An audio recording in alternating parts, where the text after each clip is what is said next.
ધોરણ 12 આંકડાશાસ્ત્ર વિષય છે. એની અંદર આપણે સ્વાધ્યાય 4.1 ની અંદર પ્રશ્ન 3 સુધી જોયું હતું.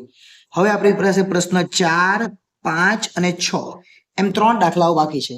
એટલે એ 3 દાખલાઓ આપણે જોઈ લઈએ એટલે પૂરું થઈ ગયું.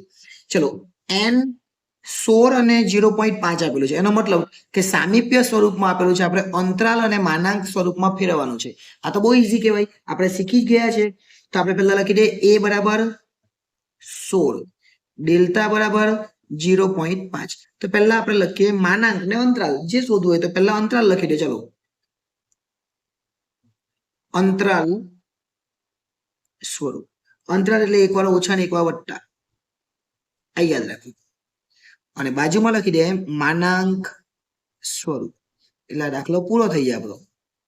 માનાંક સ્વરૂપમાં શું લખવાનું?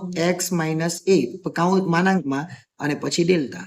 બસ હવે લખી જ દે આપણે, એકદમ ઈઝી થઈ ગયું. શું કરવાનું છે? જે રકમ આપેલી તે પહેલા લખી દેવાની, n 16 અને 0.5 અને a ઓછા ડેલ્ટા એટલે કે 16 માંથી 0.5 બાદ કરવાના અને 16 માં 0.5 ઉમેરવાના. બસ બીજું કઈ નહીં. 16 માંથી 0.5 બાદ કરીએ તો 15.5 આવે અને 16 માં 0.5 ઉમેરીએ તો 16.5 આવે. એટલે પહેલો દાખલો પૂરો. માનાંક બાકી છે, એમાં રકમ તો જે આપેલી તે લખી જ દેવાની, n 16 અને 0.5 અને પછી x તો હોય જ નહીં આમાં, a કેટલા? તો a માં લેવાના 16, ડેલ્ટામાં લેવાના 0.5. એટલે બંને રીતે આપણે લખેલું કહેવાય. એટલે અહીંયા પ્રશ્ન નંબર 4 પૂરો થઈ જાય. પ્રશ્ન નંબર 5 જોઈએ અને પછી 6, એટલે સ્વાધ્યાય 4.1 આખું પૂરું થઈ ગયું. n બરાબર આપેલું છે. હવે આ ખાસ અગત્યનું છે, b ને કી ની કિંમત આપણે શોધવાની છે.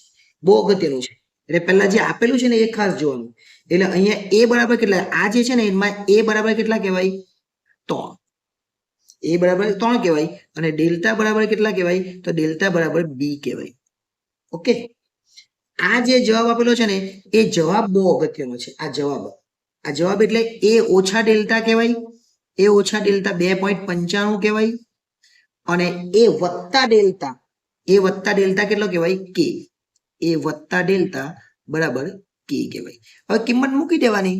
આમાં a ની કિંમત મૂકવાની ને b ની કિંમત મૂકવાની, એટલે વાર્તા પૂરી થઈ જાય. a ની કિંમત 3 એટલે 3 - b બરાબર 2.95. એટલે b ને પેલી બાજુ લઈ જાય તો 3 અને આ બાજુ આવે એટલે ઓછા થઈ જાય 2.95 અને b પેલી બાજુ થાય એટલે વત્તા થઈ જાય. એટલે b ની કિંમત આપણને મળી ગઈ. ચલો, b બરાબર કેટલા આવવાના? એકદમ ઈઝી છે. તો b બરાબર આપણને કિંમત મળી જાય.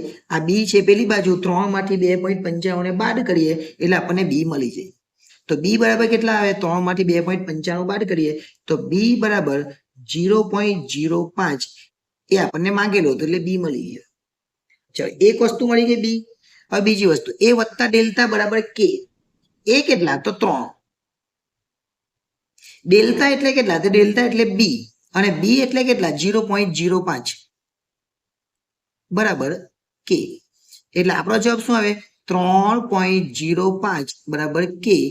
માટે k બરાબર 3.05. એકદમ ઈઝી, એકદમ એટલે એકદમ સરળ કહેવાય. બંને દાખલા આવી ગયા. હવે છઠ્ઠો દાખલો અને આપણું ચેપ્ટર પૂરું, સ્વાધ્યાય 4.1 નું. ચલો, જો આ જે આપેલું છે ખાસ ધ્યાન આપજો, સમજવા જેવું છે. ફરીથી એકવાર કહું, આ જે છે એમાં a બરાબર કેટલા કહેવાય? અહીંયા વત્તા હોય, અહીંયા ઓછા હોય તો આપણે વત્તા કહેવાય અને ડેલ્ટા બરાબર કેટલા કહેવાય? તો ડેલ્ટા બરાબર k1 કહેવાય. k1 બરાબર શું કહેવાય? ડેલ્ટા કહેવાય. એ ઓછા ડેલ્ટા ને એ વત્તા ડેલ્ટા આપણને ખબર છે. તો એ ઓછા ડેલ્ટા બરાબર k2 અને એ વત્તા ડેલ્ટા બરાબર તો 10.01. આજે આપેલું એ ઓછા ડેલ્ટા એટલે પહેલું ને એ વત્તા ડેલ્ટા એટલે બીજું. હવે આપણને કિંમત મળી જવાની. એ ની કિંમત તો 10, ડેલ્ટાની કિંમત તો k1 બરાબર k2. આની મળે પહેલા આ કરવાનું પછી આમાં લાવવાનું. નહીં આવે તો એની કિંમત કેટલી?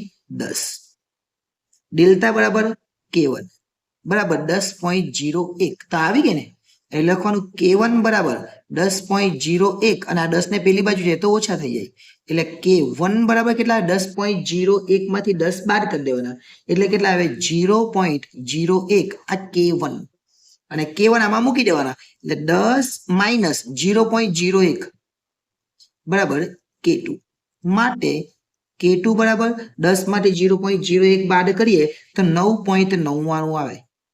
એટલે K1 અને K2 આ બંનેની કિંમત આપણને મળી ગઈ. એટલે અહીંયા તમે જોઈ શકો કે દાખલા નંબર 4, 5 અને 6 કેટલા સરળ હતા. એકદમ સરળતાથી આ ત્રણેય દાખલા કરી નાખ્યા.